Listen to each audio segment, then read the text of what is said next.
पहला नियम है किसका वर्णन करता है, तो आपका राइट आंसर हो जाएगा ऑप्शन नंबर बी, यानी जड़त्व का वर्णन करता है। दोस्तों जड़त्व आपका बिल्कुल राइट आंसर हो जाएगा। अगला प्रश्न है हमारा, आईपीएल 2025 में पर्पल कैप जीतने वाले प्रसिद्ध कृष्णा किस टीम के लिए खेलते थे, तो आपके राइट आंसर हो जाएंगे दोस्तों ऑप्शन नंबर बी, यानी गुजरात टाइटंस के लिए खेलते थे। दोस्तों गुजरात टाइटंस आपका बिल्कुल राइट आंसर हो जाएगा। अगला प्रश्न है हमारा, एक अश्वशक्ति यानी कि एक हॉर्स पावर किसके बराबर होता है। दोस्तों हॉर्स पावर पूछा गया है किसके बराबर होता है, तो आपका राइट आंसर हो जाएगा ऑप्शन नंबर सी, यानी 746 वाट के बराबर होता है। दोस्तों 746 वाट आपका बिल्कुल राइट आंसर हो जाएगा। अगला प्रश्न है, यदि किसी वस्तु का द्रव्यमान पृथ्वी पर 60 किलोग्राम है तो चंद्रमा पर उसका द्रव्यमान कितना होगा। दोस्तों ये क्वेश्चन फिजिक्स से क्वेश्चन है। देखिए क्या कहता है, यदि किसी वस्तु का द्रव्यमान पृथ्वी पर 60 किलोग्राम होगा तो चंद्रमा पर उसका क्या होगा, तो आपका राइट आंसर हो जाएगा ऑप्शन नंबर बी, यानी कि दोस्तों 60 किलोग्राम हो जाएगा। दोस्तों 60 किलोग्राम आपका बिल्कुल राइट आंसर हो जाएगा।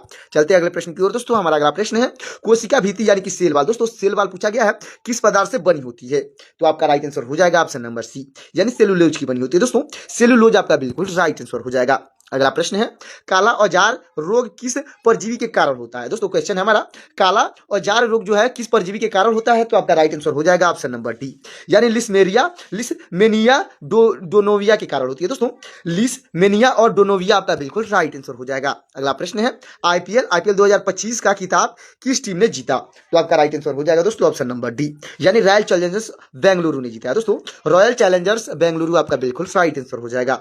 अगला प्रश्न है, ओम का नियम मुख्य रूप से किन भौतिक राशियों के बीच संबंध दर्शाता है। दोस्तों क्वेश्चन है, ओम का जो नियम है मुख्य रूप से किन भौतिक राशियों के बीच संबंध दर्शाता है, तो आपका राइट आंसर हो जाएगा ऑप्शन नंबर बी, यानी विद्युत धारा और विभवांतर और प्रतिरोध के बीच संबंध दर्शाता है। दोस्तों विद्युत धारा विभवांतर और प्रतिरोध आपका बिल्कुल राइट आंसर हो जाएगा। अगला प्रश्न है, माइटोकॉन्ड्रिया को कोशिका का पावर हाउस क्यों कहा जाता है। दोस्तों क्वेश्चन इंपोर्टेंट लग रहा है कि माइटोकॉन्ड्रिया को कोशिका का पावर हाउस क्यों कहा जाता है, तो आपका राइट आंसर हो जाएगा ऑप्शन नंबर सी, यानी दोस्तों क्योंकि यह एटीपी के रूप में ऊर्जा को उत्पादन करता है। दोस्तों क्योंकि यह जो है एटीपी के रूप में ऊर्जा को उत्पादन करता है, इसलिए से पावर हाउस द सेल कहते हैं, यानी कि दोस्तों कोशिका का पावर हाउस कहते हैं। अच्छे से याद रखिएगा। अगला प्रश्न है, किस पौधे में वनस्पतिक जनन उसकी पत्तियों द्वारा होता है।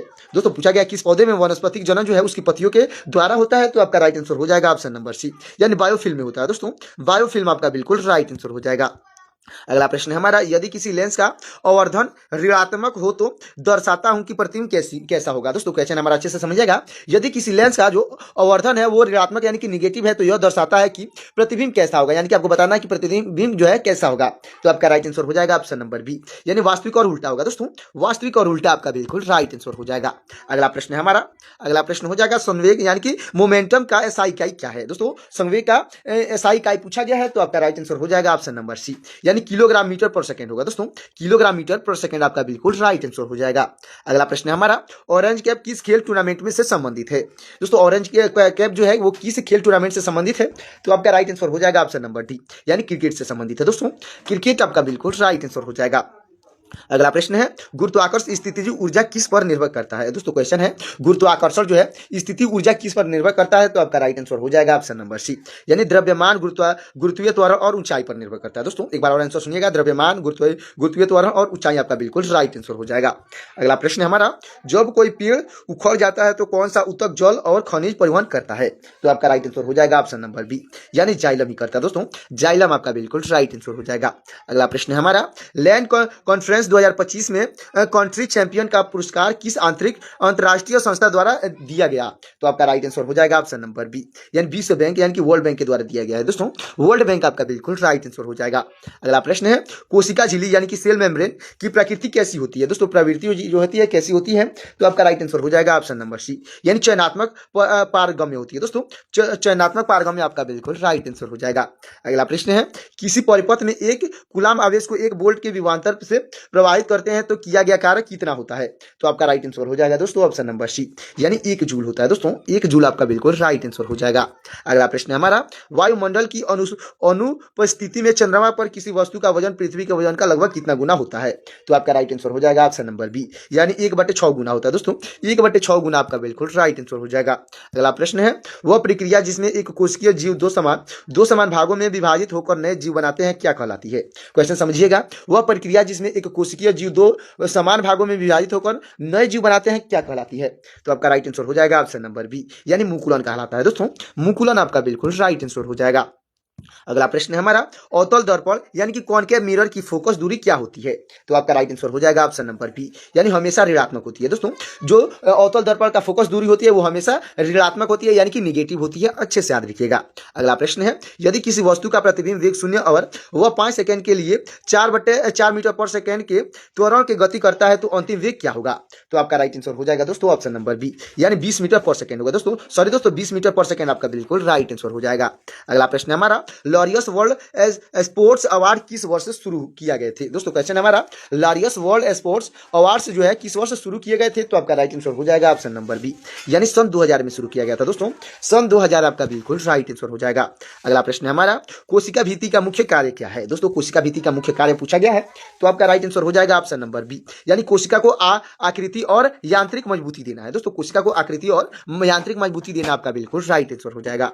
अगला प्रश्न है हमारा, बॉयल्स लॉ के अनुसार स्थिर तापमान पर गैस के दाब और आयतन में क्या संबंध होता है? दोस्तों क्वेश्चन है, बॉयल्स जो लॉ के अनुसार स्थिर तापमान पर गैस के दाब और आयतन में क्या संबंध होता है? तो आपका राइट आंसर हो जाएगा ऑप्शन नंबर बी, यानी कि ये व्युत्क्रमानुपाती होते हैं। दोस्तों ये जो है वो व्युत्क्रमानुपाती होते हैं। अच्छे से याद रखिएगा।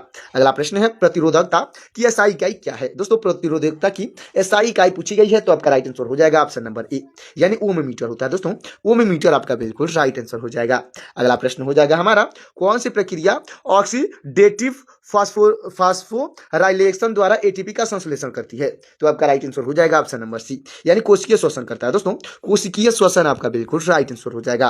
अगला प्रश्न है, आईपीएल 2025 में सर्वाधिक छक्के किस खिलाड़ी ने लगाए? दोस्तों आईपीएल 2025 में पूछा गया है, यानी सबसे अधिक छक्के किस खिलाड़ी ने लगाए हैं? तो आपका राइट आंसर हो जाएगा दोस्तों ऑप्शन नंबर बी, यानी दोस्तों निकोलसन पुरान ने लगाए हैं। दोस्तों निकोलसन पुरान आपके बिल्कुल राइट आंसर हो जाएंगे। अगला प्रश्न है, उस बल का नाम बताइए जिसके कारण बंदूक से गोली चलने पर बंदूक पीछे की ओर झटका खाती है? तो आपका राइट आंसर हो जाएगा दोस्तों ऑप्शन नंबर डी, यानी प्रतिक्रिया बल है। दोस्तों क्रिया प्रतिक्रिया बल जो आपने पढ़ा है उसमें क्या प्रतिक्रिया बल है। अच्छे से याद रखिएगा। अगला प्रश्न है, यदि विभवांतर 1 वोल्ट और आवेश जो 1 कूलाम हो तो किया गया कार्य क्या होगा? दोस्तों पूछा गया यदि विभवांतर 1 वोल्ट और आवेश 1 कूलाम हो तो किया गया कार्य क्या होगा? तो आपका राइट आंसर हो जाएगा ऑप्शन नंबर बी, यानी 1 जूल होता है। दोस्तों 1 जूल आपका बिल्कुल राइट आंसर हो जाएगा। अगला प्रश्न है, कोशिका में राइबोसोम्स का प्राथमिक कार्य क्या है? दोस्तों कोशिका में राइबोसोम्स का प्राथमिक कार्य पूछा गया है, तो आपका राइट आंसर हो जाएगा ऑप्शन नंबर बी, यानी प्रोटीन संश्लेषण है। दोस्तों प्रोटीन संश्लेषण आपका बिल्कुल राइट आंसर हो जाएगा। अगला प्रश्न है हमारा, कबड्डी विश्व कप 2025 में महिला वर्ग का खिताब किस देश ने जीता? दोस्तों किस देश ने जीता पूछा गया है, तो आपका राइट आंसर हो जाएगा ऑप्शन नंबर बी, यानी भारत ने जीता है। दोस्तों भारत आपका बिल्कुल राइट आंसर हो जाएगा। अगला प्रश्न है, किसी वस्तु की गतिज ऊर्जा का सूत्र क्या है? दोस्तों किसी वस्तु का गतिज ऊर्जा का यानी कि काइनेटिक्स एनर्जी का सूत्र क्या होगा? तो आपका राइट आंसर हो जाएगा ऑप्शन नंबर बी, यानी कि दोस्तों के ई बराबर फ्रैक 1 × 2 × mv का स्क्वायर हो जाएगा। दोस्तों अच्छे से याद रखिएगा। अगला प्रश्न है, यदि किसी तार की लंबाई 2 गुनी कर दी जाए तो और उसका अनुप्रस्थ काट का क्षेत्रफल अपरिवर्तित रहे तो प्रतिरोध कितना हो जाएगा? तो आपका राइट आंसर हो जाएगा दोस्तों ऑप्शन नंबर बी, यानी 2 गुना हो जाएगा। दोस्तों 2 गुना आपका बिल्कुल राइट आंसर हो जाएगा। अगला प्रश्न है हमारा, उल्लास कार्यक्रम का पूर्ण रूप क्या है, यानी कि उल्लास का फुल फॉर्म क्या हो जाएगा? तो आपका राइट आंसर हो जाएगा दोस्तों, राइट आंसर हो जाएगा ऑप्शन नंबर सी, यानी understanding life long learning and advancement of society हो जाएगा। दोस्तों अच्छे से याद रखिएगा। अगला प्रश्न है, भारत में भूमि प्रशासन, भूमि सुधार और डिजिटल भूमि रिकॉर्ड का वैश्विक प्रगति का चर्चा के लिए कौन सा सम्मेलन आयोजित किया गया था? तो आपका राइट आंसर हो जाएगा ऑप्शन नंबर बी, यानी कि लैंड कॉन्फ्रेंस 2025 किया गया था। दोस्तों लैंड कॉन्फ्रेंस 2025 आपका बिल्कुल राइट आंसर हो जाएगा। अगला प्रश्न है, कोशिका झिल्ली को चयनात्मक पारगम्य का क्या अर्थ है? दोस्तों क्वेश्चन हमारा, कोशिका झिल्ली का चयनात्मक पारगम्य का क्या अर्थ है? तो आपका राइट आंसर हो जाएगा ऑप्शन नंबर सी, यानी कि यह केवल कुछ ही आवश्यक पदार्थों को अंदर जाने देता है, यानी कि जो पदार्थ आवश्यक होंगे केवल उसी को अंदर जाने देगा। अच्छे से याद रखिएगा। चलते हैं अगले प्रश्न की ओर दोस्तों। तो आप तक वीडियो को लाइक नहीं किए हैं तो वीडियो को लाइक करके चैनल को सब्सक्राइब कर दीजिएगा। हमारा अगला प्रश्न है, न्यूटन की गति का कौन सा नियम बल की मात्रा को परिभाषित करता है? तो आपका राइट आंसर हो जाएगा ऑप्शन नंबर बी, यानी दूसरा नियम परिभाषित करता है। दोस्तों दूसरा नियम जो कि सनवे का नियम है। अच्छे से याद रखिएगा क्योंकि सनवे का नियम भी पूछ सकता है। अगला प्रश्न है हमारा, भारत के कौन सा कार्यक्रम डिजिटल भूमि अभिलेखों के अनुसंधिकरण से संबंधित है? तो आपका राइट आंसर हो जाएगा ऑप्शन नंबर बी, यानी कि दोस्तों DILPRM, यानी कि digital India land record modernisation programme है। दोस्तों digital India land record modernisation programme आपका बिल्कुल राइट आंसर हो जाएगा। अगला प्रश्न है, काला अजार रोग का संचार किस जीव द्वारा होता है? तो आपका राइट आंसर हो जाएगा ऑप्शन नंबर सी, यानी सैंड फ्लाई के द्वारा होता है।